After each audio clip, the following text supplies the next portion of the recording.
What's up, guys? Welcome in. Don't have a ton of time today, but I at least wanted to jump on here, give some thoughts and get some thoughts. And AAU basketball back in full effect. The AAU basketball bullshit back in full effect as well. So I want to jump right into it, and I go right to parents. It's a cliche now, especially with social media. It's a cliche to even talk about parent issues and people acting a fool and parents being a problem in youth sports. It's a cliche, but I'm going to hit on some key things. And I'm going to start with, you got to dig deep. It's hard. You got to dig deep. You got to understand that it's not your career.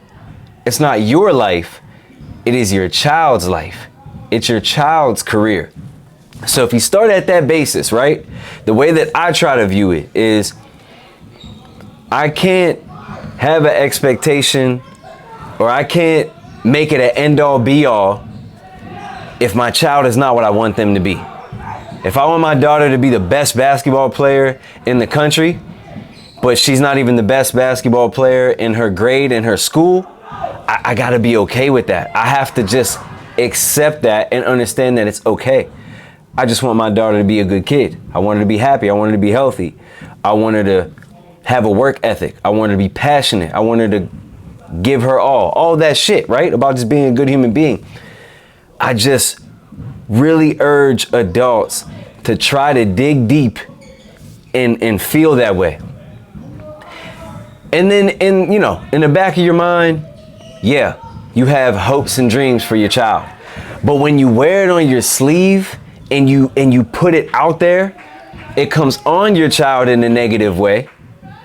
It gets put out to everybody else and is gonna make them perceive you and your child in a negative way. And more importantly, you don't actually get the result that you want just because of your mindset. Because what that does is it creates toxic environment. It creates toxic feelings between you and your child. And those toxic things affect their play on the court. I'll give you a great example, right? When you see players looking at their parents on the floor, like they're in the game, but they look over to their parents all the time. That is a dead giveaway that the kid is more worried about pleasing the parent than they are pleasing themselves or pleasing a coach. And it doesn't mean the kid doesn't care, but what it means is the parent is basically vicariously living through the kid in a negative way. I think you should vicariously live through your children, but there's a good way and a bad way. If your child is so worried about how you feel about them that they keep looking over at you during the games, you haven't conveyed the message the right way. And you're adding more stress. Basketball, baseball, football, soccer, golf, it is all very stressful. Sports are hard enough. They are stressful enough. So when you add on the layer of feeling stressed out because you want to please your parent, that is negative. It's negative energy. And it's too much stress for that kid to go out on the floor or on the court or on the field and be their natural selves. Like, I see this all the time because I've been doing it for a long time. You have a kid who has, maybe some good ball handling ability, but they get so nervous in the game because they're worried about their parent, their mother, their father, and they keep looking over to them. And there's so much tenseness and stress going on within that kid that they can't even show their ball handling ability. They can't get in the game and do what they naturally know how to do because they are so bogged down and they're so stressed out and they're so worried. All they're focused on is the parent. Now let me go to the parent perspective. That means you gave the wrong type of perspective. You put things in the wrong words and energy to your child. Maybe you meant well. It doesn't mean you meant harm. But you put it in words and you with your actions, you make that child feel like if they don't play well or if they don't become some amazing athlete, that you're going to be disappointed in them as a kid. I'm going to say it again. You got to hear me on this. If you put that type of stress on your child, you're making that kid feel like they let you down as a son or a daughter just because they didn't perform in the sport how you want them to.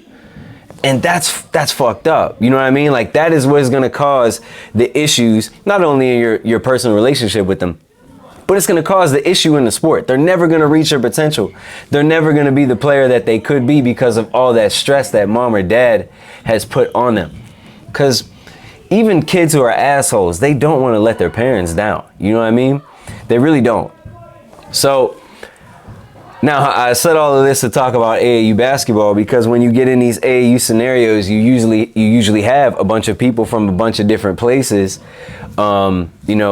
amassing into a gym.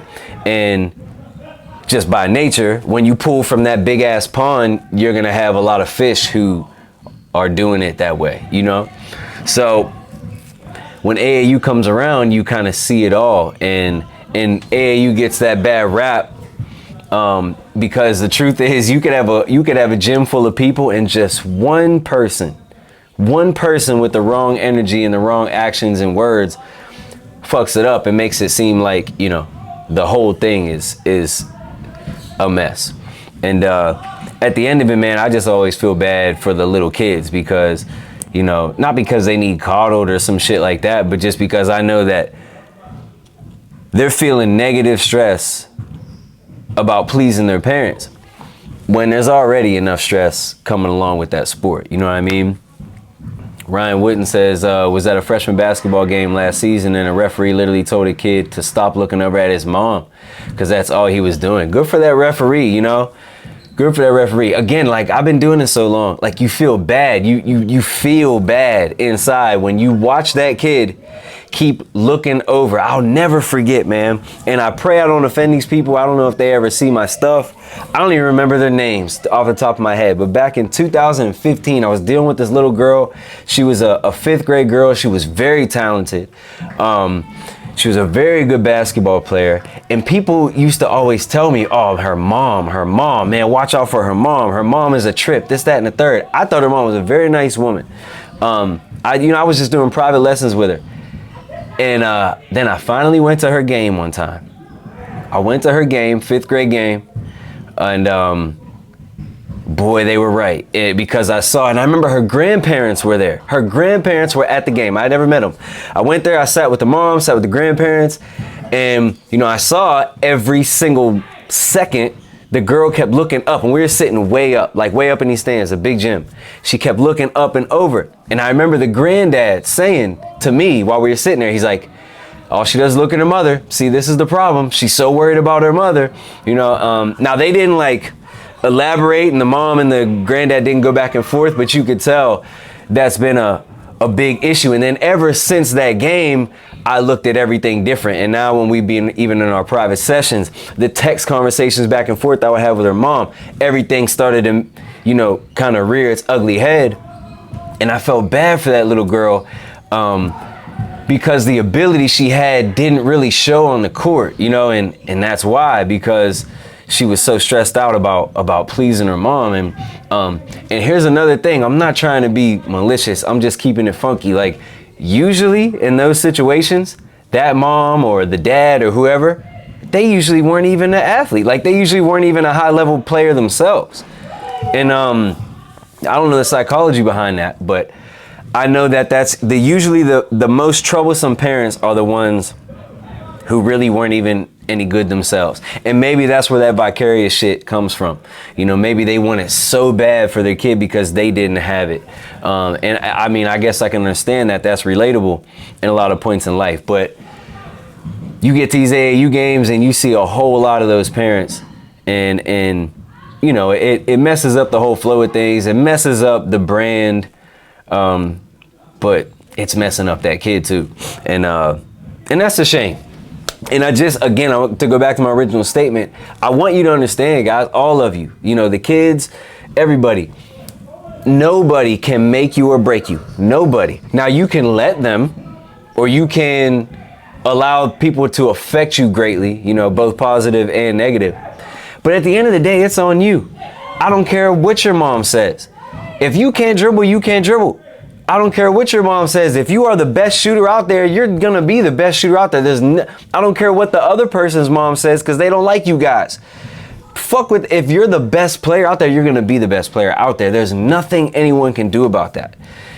At the end of the day, like the ones who are really that good, they are going to prove in the end to be really that good, and vice versa. So all of that nonsense is really just for nothing, because you're really not changing the outcome. That parent isn't really changing where their kid's going to end up, you know, and that's sad. And I think years down the line, you know, when kids grow up to be full-blown adults, I think the parents reflect on that, and I think they get it. I think it hits them, you know, like, damn, I dropped the ball on that one. I messed that up. And so, you know, I just try to, this is such a touchy subject too. Like when I'm talking to a parent about this stuff and I got to literally say to them what I'm saying to you right now, but like tell them about themselves in this way, it's a hard conversation to have. And I remember in my early days, you know, I was 24, 25, 26. I had to say these things to parents. Parents were 50. 45, 47, and they're listening to this young kid try to tell them their personality flaws. You know, it's tough conversations. They never get easier. I think over the years I figured out better terms and better words to say to get my point across. I was sounding like an ass, but they're tough conversations because these are tough things for us to accept as human beings. But I'm telling you, if your goal is to give your child their best opportunity, I'm telling you, the best thing to do is give motivation, give them a platform, help where you can, but stay out of it. Don't be yelling your ass off on the sidelines. Don't be cussing your kid out when you get in the car. If your kid's, hey, wait a minute now, hold up. If your kid's fucking up, like if we've been busting our ass all week, all we did was work on when you go to the rim and someone's connected to your shoulder, you're supposed to shoot a overhand layup and jump into them, and you keep doing a Euro step, slinging it up. Okay, cuss them out for sure. You're not doing what you've been told. Like intangibles. You're not doing intangibles the way you've been taught. Absolutely. You get on kids about that.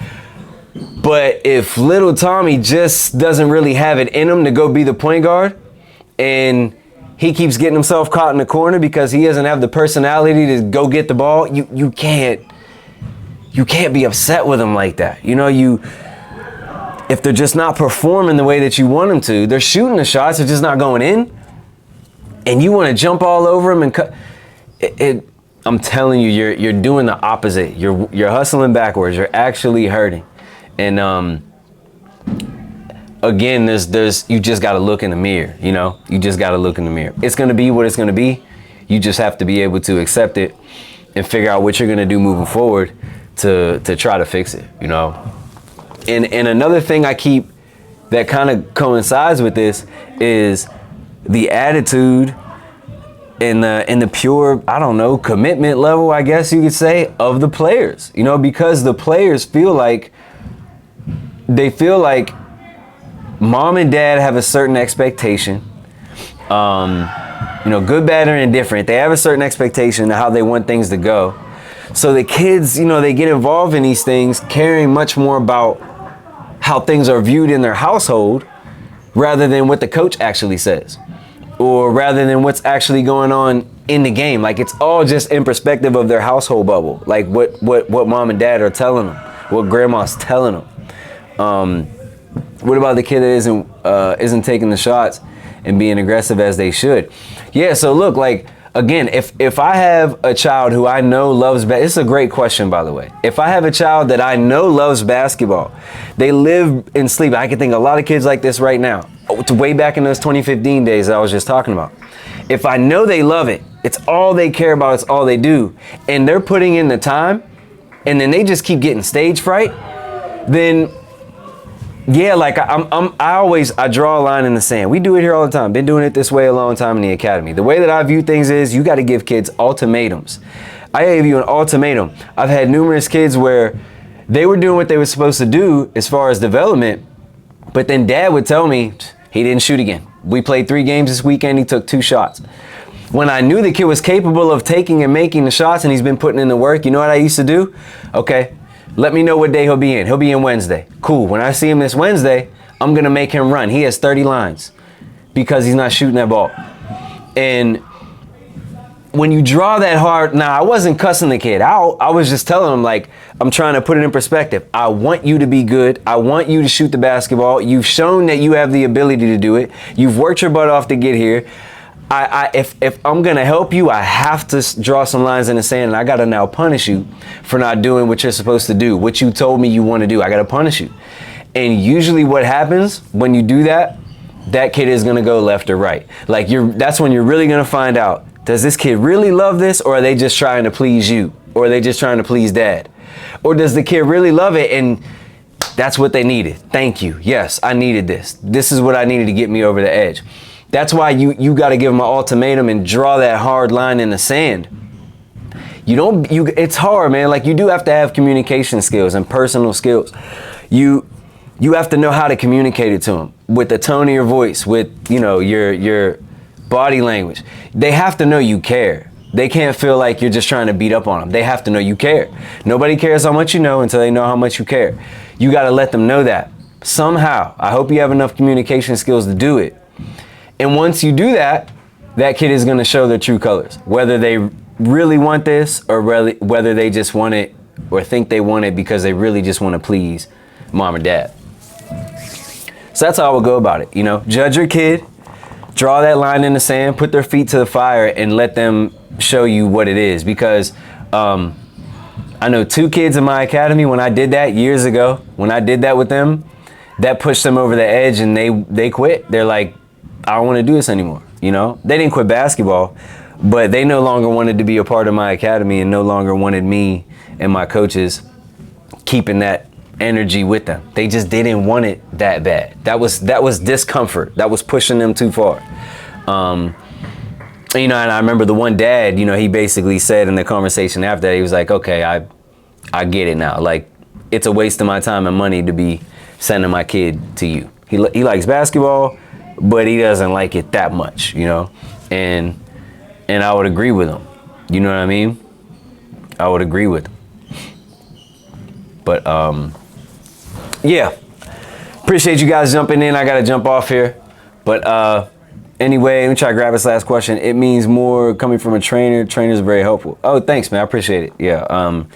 I just think in general, it's just perspective, whether I'm a trainer, coach, dad, whatever, it's just perspective. Not everyone's going to have that same perspective. I just try to give a certain perspective because it might open somebody else's eyes or brain up to just looking at it a different way. But appreciate you guys for hopping in at Rel Academy on all the platforms. To get all my personal stuff, it's at Rel Barton at all the platforms. If you haven't downloaded the app, go download the Rel Academy app. That app is how I myself and my staff, we're able to coach you on your skills, your shooting, your ball handling, check out your game film, talk to you back and forth in text, look at your videos, analyze them. It's online training, you know what I mean? That's how we do that. Go download that Rel Academy app, $25 a month for the service. Check out the stuff we have in there. Questions, concerns, anything you have, hit us up. Try to help you out best we can. Thank you guys, appreciate it.